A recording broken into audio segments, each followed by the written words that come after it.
یقین ہے کہ ابھی آدھا گھنٹے کے بعد کیا ہو رہا ہے؟ 12 بجنے والے ہیں، 12 بجنے والے ہیں، اور 12 سنیوں کے لیے تو خیر کا ہے انشاءاللہ العزیز۔ اس 12 کے بعد آنے والا جو سال ہوگا کفار و مشرکین کے 12 ضرور بجائیں۔ دعا تو کریں گے ہم یہی کہ اگلا سال جو لوگ اس نشے میں دھت ہیں کہ 2024 ہمارا ہے، 2024 میں ایسا ہوگا ویسا ہوگا، اس 12 پر ہم دعا یہی کرتے ہیں کہ مولا آج کے رات کے 12 کے بعد ان سارے دشمنان اسلام کی زندگی کے 12 بج جائیں۔ اللہ کریم وہ دن ضرور لائے گا انشاءاللہ، ہم یہ کہیں گے 2024 ہمارا ہے انشاءاللہ، بلکہ اس کے بعد آنے والے سال بھی ہمارے ہیں۔ میں گفتگو کی طرف آگے بڑھتا ہوں، لیکن اس سے پہلے آپ کو میں بتاؤں، ایسے ڈر کے ماحول میں، ایسے سراسیمگی کے وقت میں، جہاں لوگ چھوٹی سی افواہ پر بھی گھروں پر دب کے بیٹھے ہوئے ہیں، آج مسلمانوں میں خاص طور پر اتنا ڈرایا گیا ہے کہ لوگ سفر کرنا بھی چھوڑ رہے ہیں۔ ارے نہیں، اب ایسے حالات ہو جائیں گے ہم ٹرین کا سفر نہیں کریں گے، فلاں جگہ نہ جائیں۔ اتنے ڈر کے باوجود، ڈر تو تمہارے اندر پھیلایا گیا، خوف تمہارے اندر لایا گیا، لیکن جانتے ہو ان کے پاکھنڈیوں کی باتوں کو سنا کبھی؟ یہ گوفے میں بیٹھ کر یہ کہتے ہیں کہ 2029 میں بھارت کا پردھان منتری مسلمان بن سکتا ہے۔ یہ ہم نہیں کہہ رہے ہیں، یہ ہم نہیں کہہ رہے ہیں، اور نہ ہی اس کرسی کی لالچ میں ہم دوڑے بھاگ رہے ہیں۔ جس کے پاس آیت الکرسی ہے اسے اس کرسی کی حاجت نہیں، لیکن دلوں کا خوف یہ بتاتا ہے، ان کا ڈر یہ بتاتا ہے کہ اگلے سال آنے والے ان کے لیے ہو سکتے ہیں، اور میں دعا کرتا ہوں اللہ ان کا ڈر صحیح فرماتے ہیں۔ عزیزان گرام وقار، ہر آنے والا دن تمہارے لیے بہتر ہے، لیکن شرط ہے، ایک ہی شرط ہے، کیونکہ رب تعالیٰ نے فرمایا وَلَا تَهِنُوا وَلَا تَحْزَنُوا وَأَنْتُمُ الْأَعْلَوْنَ، گھبراؤ مت، بے قرار مت ہو، تم سب سے زیادہ کامیاب رہو گے ان کنتم مؤمنین۔ شرط یہ ہے کہ تم میرے نبی کی غلامی میں آ جاؤ، ایمان والے ہو جاؤ، تب پھر تمہارے لیے ہر آنے والی گھڑی بہتر ہے، ہر آنے والی گھڑی پچھلی گھڑی سے بہتر ہے۔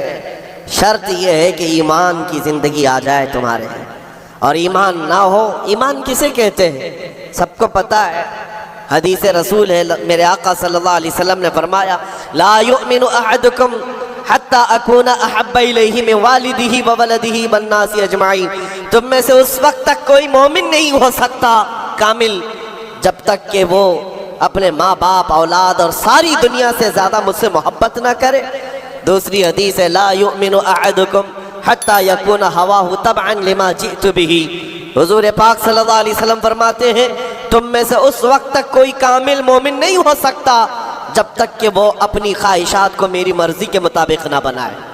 حضور کی مرضی کے مطابق جب تک تم اپنی خواہشات نہیں بناؤ گے مومن نہیں ہو سکتے، اور مومن کامل نہیں ہوگے تو پھر مدد بھی نہیں ہے۔ میں اس مومن کی بات کر رہا ہوں جس کو قرآن کہتا ہے کبھی قد افلح المؤمنون، ایمان والے کامیاب ہو چکے۔ کون سے ایمان والے؟ ایمان کی شرط اول ہے حضور کے لیے بے انتہا محبت کرنا، شرط اول ہے۔ اب آئیے ہم آج کی اس رات میں تذکرہ ان لوگوں کا کریں جن کا ذکر ہمارے ایمان کی جلا کا سبب ہے، وہ دیوان گانے عشق رسول جنہوں نے اپنی زندگیاں حضور کے قدموں میں نچھاور کر دیں۔ میں نے آج یہ سوچا کہ ان کی بارگاہوں میں خراج عقیدت پیش کرتے ہوئے جوانوں کے لیے مثال رکھو۔ آج کے نوجوان آئیڈیل کس کو سمجھیں گے؟ میرے عزیزو، دنیا آج بڑی بڑی اسکرینیں لگا کر مجرا کرنے والے ظالموں کے ناچ کو دیکھ رہی ہوگی، سٹنٹ کرنے والے ان کے سامنے ہیرو بن جاتے ہیں۔ میں آج آپ کو ان جیالوں کی بات رکھنا چاہتا ہوں جو حقیقت میں ہیرو ہیں، جو پوری دنیا کے لیے ہیرو ہے۔ اس بطل جلیل کا ایک نام کافی ہے، خالد بن ولید۔ اس کی مثال دنیا لانے سے قاصر ہے۔ میرے عزیزوں، میری پوری گفتگو کا خلاصہ صرف اتنی بات پر ہوگا، جو بریلی کے امام نے پکار کر کہا تھا پھر کے گلی گلی تباہ، ٹھوکریں سب کی کھائی کیوں، دل کو جو عقل دے خدا تیری گلی سے جائے کیوں۔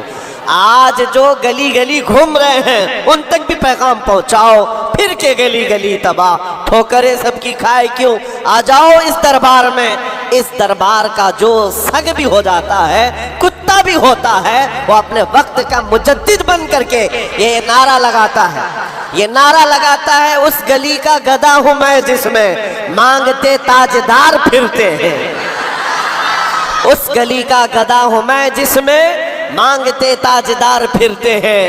خسروی اچھی لگی نہ سروری اچھی لگی، ہم فقیروں کو مدینے کی گلی اچھی لگی۔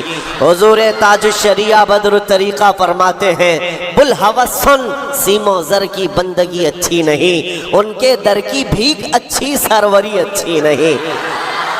جو پیا کو بھائے اختر وہ سہانا راگ ہے، یہ تاج الشریعہ فرماتے ہیں، جو پیا کو بھائے اختر وہ سہانا راگ ہے۔ کیا مطلب ہے؟ جو مصطفیٰ کو پسند آئے وہی اصل راگ ہے، وہی بات اچھی ہے۔ جو پیا کو بھائے اختر وہ سہانا راگ ہے، جس سے ناخوش ہو پیا وہ راگنی اچھی نہیں، جس سے ناخوش ہو پیا وہ راگنی اچھی نہیں۔ پیا حضور کے بارگاہ میں استعارتاً کہا گیا ہے، حضور کو جو چیز ناپسند ہے وہ ہمارے لیے اچھی ہے ہی نہیں۔ یہی تو بریلی کا مزاج ہے۔ کہتے ہیں نا تاج الشریعہ رحمت اللہ تعالی علیہ کہ نبی سے ہو جو بیگانہ اسے دل سے جدا کر دے، پدر مادر برادر جان و مال ان پر فدا کر دے۔ یہ سارے اشعار کا لب لباب خلاصہ کیا ہے؟ اس کا خلاصہ یہی ہے جو صحابہ کا نعرہ تھا، ہونا یہ پھول تو بلبل کا ترنم بھی نہ ہو، چمن دہر میں کلیوں کا تبسم بھی نہ ہو، ہونا یہ ساقی تو میں بھی نہ ہو، خم بھی نہ ہو، بزم توحید دنیا میں نہ ہو، تم بھی نہ ہو۔ خیمہ افلاک کا استادہ اسی نام سے ہے، نبض ہستی تپش آمادہ اسی نام سے ہے، دشت میں دامن کوثر میں میدان میں ہے، بحر میں موج کی آغوش میں طوفان میں ہے، چین کے شہر مراکش کے بیابان میں ہے، وہی نام پوشیدہ ہر مسلمان کے ایمان میں ہے۔ وہ جو نہ ہو تو اور وہ جو نہ تھے تو۔ یہ سارے اشعار کے بعد اب آؤ میں گفتگو کو آگے بڑھاتا ہوں۔ اسی بات پر توجہ رکھنا، پھر کے گلی گلی تباہ، ٹھوکریں سب کی۔ اگر کسی کو ٹھوکر لگی ہے تو وہ دل پر ہاتھ رکھ کر آ جائے۔ آج میں ان جیالوں کی طرف چلتا ہوں